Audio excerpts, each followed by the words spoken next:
Hello, everybody. My name is Jimmy McCarry. I am an NHS member at Gloucester County Institute of Technology, and we're partnering with United Way of Gloucester County to provide videos of reading to children.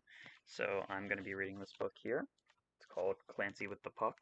It's backwards for you guys, but it's a book about a guy that plays hockey. Let me just open this up. Hockey was the game for Clancy Cook. He would skate and shoot and win. As a boy at the rink, he was on display. All eyes were turned on him. He'd look up and wave during breakaways, blowing kisses to the girls. Once he'd scored, he'd stop to flirt and brush his flowing curls. Here he is.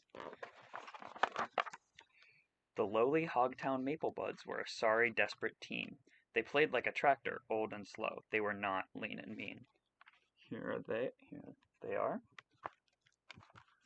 The Stanley Cup, they had no hope that they would win that season, until young Clancy was traded in, and then they had a reason. Here's Clancy, and here's the Stanley Cup. Big trophy. Clancy skated like the wind. He scarcely touched the ground. Each time he went to slap the puck, a cannon shot would sound. When Clancy scored the winning goal to secure their playoff spot, the fans rejoiced in Clancy's deed. They finally had their shot. And here he is, flying across the ice. Very good hockey player. The rink was packed for the final cup match. The teams took to the ice. Look at all these people out here. As time ticked by, the Buds scored once, and the visitors scored thrice. Then Clancy fired a pair of goals. The Buds thought they could win, but the puck was intercepted. The opposition slipped one in. Very close game here, 3-4. Let's see. 3-4 with seconds left. The defense was changing lines. Mackenzie got a breakaway and raced down the empty ice. He then sped in alone on goal, but the defender raised his stick. Mackenzie fell, the whistle blew to penalize the trip. See, he tripped him up with his stick. You're not allowed to do that. Big problem with hockey. Mackenzie writhed upon the ice. His knee was twisted badly. The fans went wild up in the stands. They screamed and hollered madly. They're very angry up here. The referee called for a penalty shot, but Mackenzie couldn't stand. The coach could pick an alternate, and Clancy was his man. The fans all threw their hats in the air, their hopes no longer dim. The lights, the crowd, the refs, the teams all turned their eyes on him. Theatrically he raised his head as if to say, "Who, me?" Then took to the ice with a blush of pride, as if reluctantly. Here's Clancy getting ready. Very confident. As he skated slowly around the rink, his lips grew tight and mean. The fans went wild, they called his name, but Clancy was in a dream. He's skating around, getting ready. He saw himself with arms raised up, the Stanley Cup he held. The fans in adoration cheered and hollered, sang and yelled. He's dreaming about this victory, this big moment. His skill and speed and mighty shot were not matched by any man. The instant that he scored his goal, his legend would sweep the land. But Clancy's dream was broken when the referee's whistle blew, and as he glided toward the line, he knew just what to do. It's snapped out of it, he's got to get ready. He bowed once more to all his fans, and the goalie shook in dread. Clancy strode across the ice. The crowd roared overhead. He grimaced at the other bench. He snickered at the goalie. He posed and strutted around the ice to savor the moment slowly.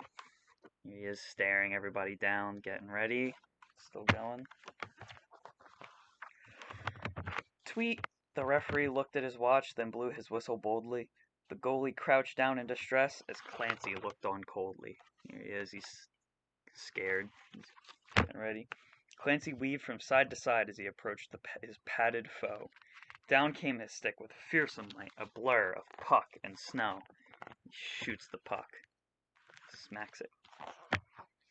He turned his back, he didn't look. The puck split the air like a jet. The goalie's stick just dangled as he waited in front of the net. Flying across here, very fast. The crowd was quiet, the air was still, the night was black outside. A dog was howling a lonely tune. Somewhere a baby cried. Very empty night out here, and you have the stadium down here.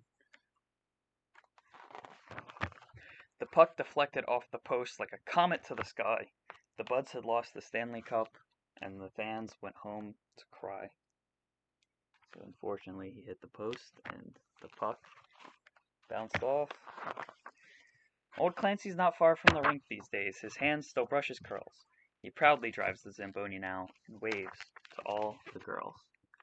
So, even though he didn't win the Stanley Cup, he really loved hockey, so he stuck with it, and he, continues to stay around, stay involved. He cleans out, this is how they clean off the ice rinks and all that.